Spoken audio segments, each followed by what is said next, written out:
स्वागत है।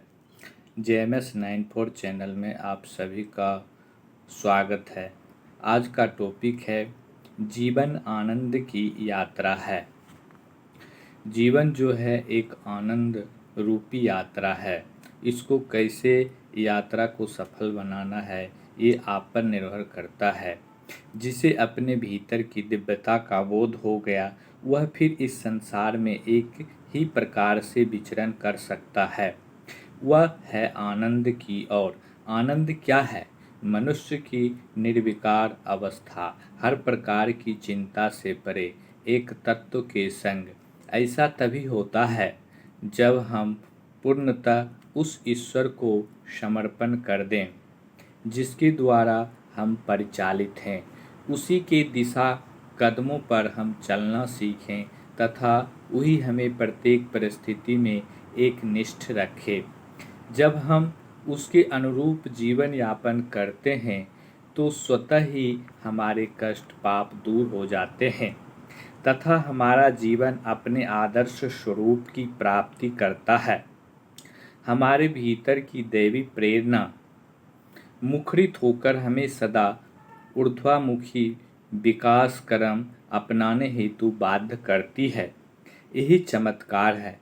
जब तक मनुष्य अपने समस्याओं में जकड़ा रहेगा उसे अपनी आत्मा के कल्याण का पथ दृष्टिगोचर नहीं हो सकेगा।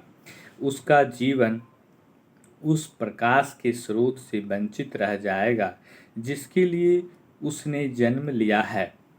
हमें चाहिए कि हर प्रकार के विषय बंधनों से परे स्वयं को देखना सीखें। यही आनंद की यात्रा है। जिसके पास आनंद है उसे इस संसार में भटकना नहीं पड़ता है। हमारी आत्मा चाहती है कि वह सदा मुक्त रहे, परंतु हम ही उसे व्यर्थ के जंजाल में फंसाए रहते हैं। यदि हम जाग सकें तो देखेंगे कि हर क्षण उस आनंद से ओतप्रोत हैं जिसके लिए हमारा जीवन लालायित रहता है।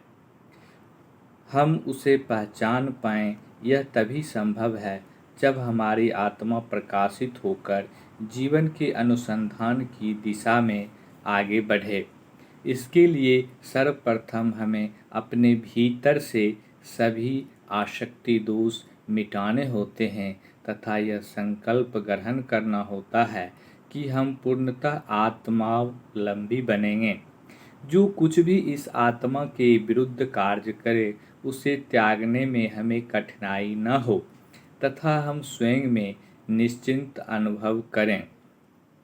जिसके पास आत्मचेतना से संयुक्त दृष्टिकोण है वह कभी भी दुख दुविधाग्रस्त नहीं हो सकता है। उसकी प्रतिभा सदा उसे उत्थान की दिशा में अग्रसर करेगी तथा उसका जीवन सुख शांति से परिपूर्ण हो उठेगा। ऐसा व्यक्ति इस संसार में पुण्य के प्रसार हेतु ही कार्य कर सकता है, क्योंकि उसका व्यक्तिगत स्वार्थ कुछ रह नहीं जाता। आनंद की प्रकाष्ठा को प्राप्त कर हम क्या लेन देन कर सकते हैं, हमें किस चीज़ की कमी तथा हम किस प्रकार स्वयं को इस संसार के ही मतभावों में बनाए रख सकते हैं। अपनी आत्मा की पूर्णता ही हमें प्रिय है, फिर हम उसे कैसे व्यर्थ जाने दें।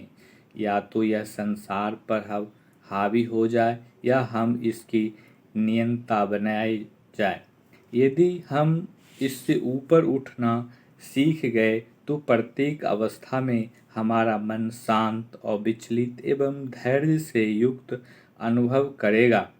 इसके लिए अपनी वृत्तियों पर नियंत्रण आवश्यक है तथा उसके उपरांत हमें डिगा पाना संभव नहीं। हम अपनी आत्मा को पूर्णतः जागृत करें, इसके उसके महान वैभव की प्राप्ति हेतु आगे बढ़ने दें। इसी जीवन का उद्धार है तथा आनंद भी हमारी सभी कामनाओं के मध्य में वह विचार बीज है जिसके द्वारा जीवन सच में अपनी महानता को प्राप्त करता है। धन्यवाद दोस्तों। जय हिंद, जय भारत, जय गायत्री परिवार।